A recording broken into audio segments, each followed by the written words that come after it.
He's a personal development guru, author, and motivational speaker. He came from humble beginnings and was kicked out of home at the age of 17. He has now coached the likes of Princess Diana, Serena Williams, and Bill Clinton. He is Tony Robbins, and this is my take on his top 5 secrets to success.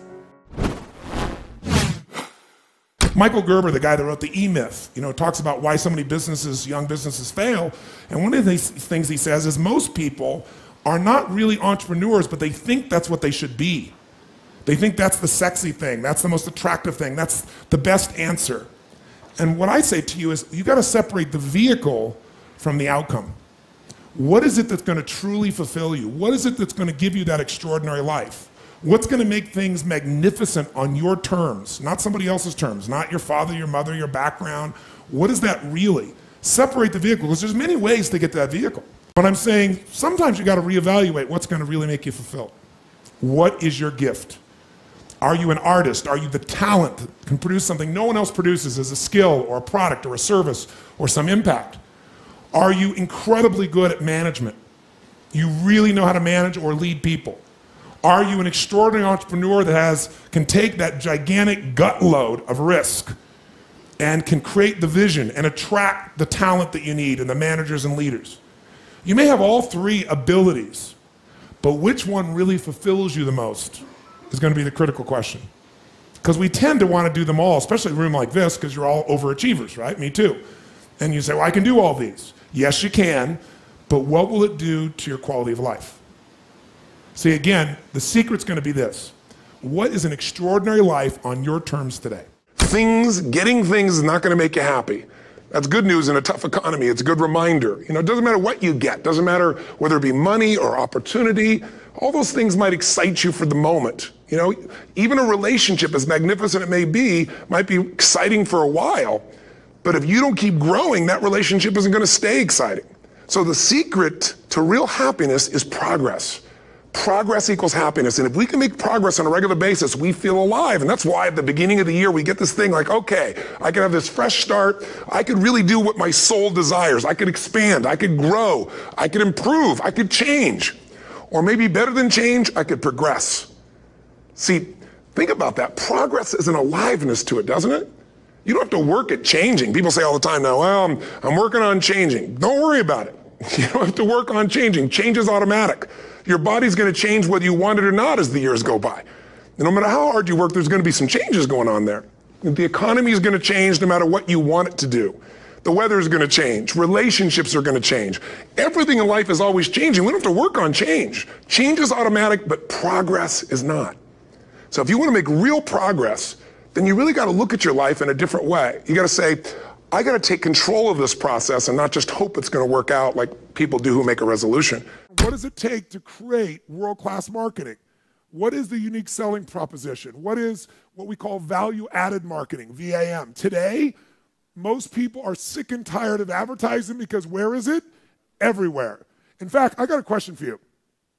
How many of you in this room do not even see banner ads anymore? Literally, it's there, but you don't perceive it. Like your brain literally washes it out. Raise your hand if that's true. Keep your hands nice and high and look around the room right now, and you'll see 98% of the people wash it out. So don't buy them unless you're going to create something really unique. It's a total waste of your money and your time in the world we're in today. Today, what creates marketing is when you don't just market, but you add value to people. You do something, you teach them, you give them an insight, you give something valuable that costs them nothing, and then they look to you as an expert. They look to you as a person that adds value. They want you to supply them more information, more experience, more products, more services. Whenever people fail to achieve their goals, 99.9% of the time, and you ask them why, they'll tell you it's because of a lack of resources. That's what all these things are. I didn't have the support, right? I didn't have the money, we didn't have the time, we didn't have this, we didn't have that. There's a resource that people believe is missing. And that resource belief structure then keeps people from ever being able to really lead. Because what leaders do is they find a way to maximize whatever resources they have, as little as they may be, and they don't believe in limited resources. I'll give you an example. Let's take a business example to start with. In 1974, a guy named Sam Walton had built his little company up. He came up with an idea. He started with $20,000 in, I think, 1962, if I remember right. But by 1974, within 12 years, he had 78 stores. And you know how he did it? In the middle of the night, he'd drive across the border and he'd go and study other people's stores. He'd buy everything the cheapest he could in the middle of the night. He'd go to other people's stores. Whatever was working, he figured out success leaves clues. He came back and did it in his store. Whatever was working in any store, in any competitor, anywhere he could do it, he did it. So he figured out how to maximize the little resources he had, his 20,000, built 78 stores, and if you read any of the people following him, the company had gone public in that year, they were all saying, this is it. He's maximized his resources. I mean, he only has so much money. There's only so many cities that are going to appeal to this discounting mentality, right? This is it. This is all he can do. And the word on Wall Street was sell. Now, what's interesting is at that time, you look at Sears and Kmart, and they were gargantuan companies, weren't they? 20, 30, 40, 50 times, 100 times his size or more, probably.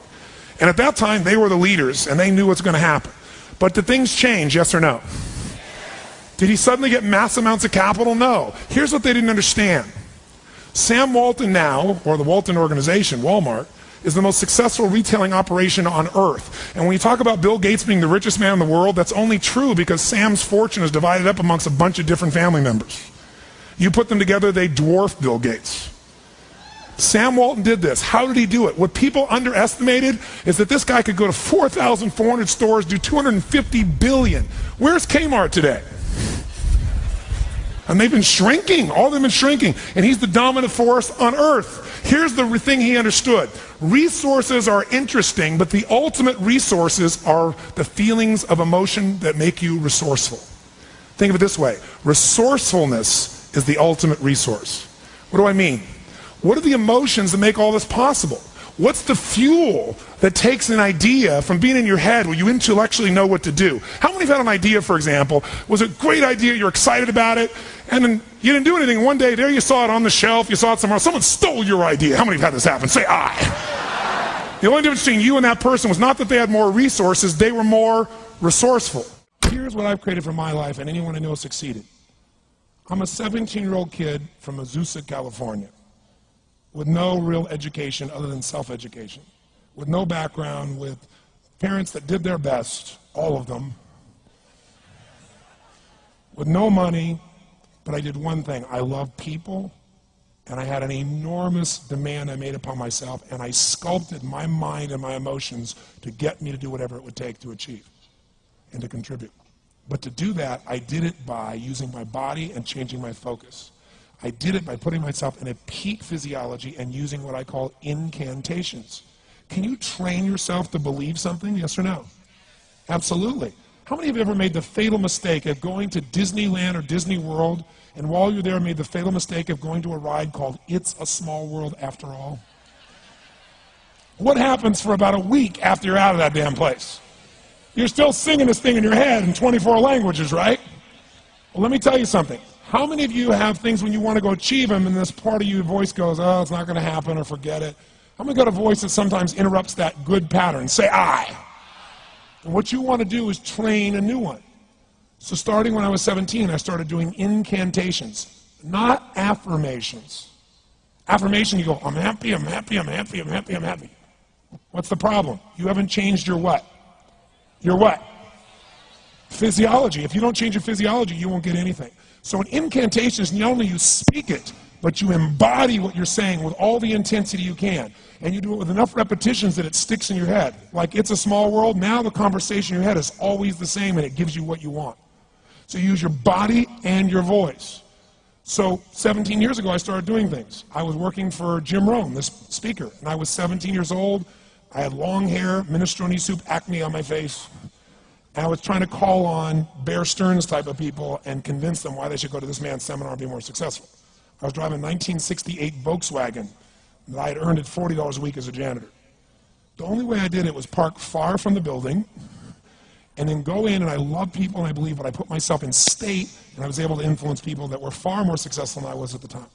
I would do something that I still do backstage and have done for 23 years because I don't hope I'm going to be in a good state, I demand it.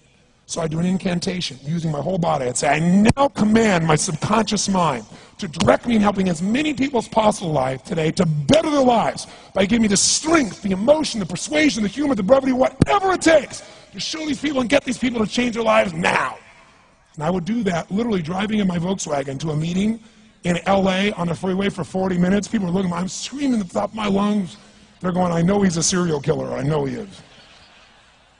But by the time I entered that room, when two people meet, if there's rapport, the person who's most certain will always influence the other person. And I was totally certain, and they were trying to get revved up to certainty. Do you agree with this? Yes or no? I do another one because I was poor. I changed my mindset. I kept doing things, but I never got beyond it. I'd say God's wealth is circulating in my life. His wealth flows to me in avalanches of abundance. All my needs, desires, and goals are met instantaneously by infinite intelligence, for I'm one with God and God is everything. And I would imagine the abundance in my life, and I would feel so grateful. And a year later, I went from making $38,000 a year to making $1 million a year in 1 year.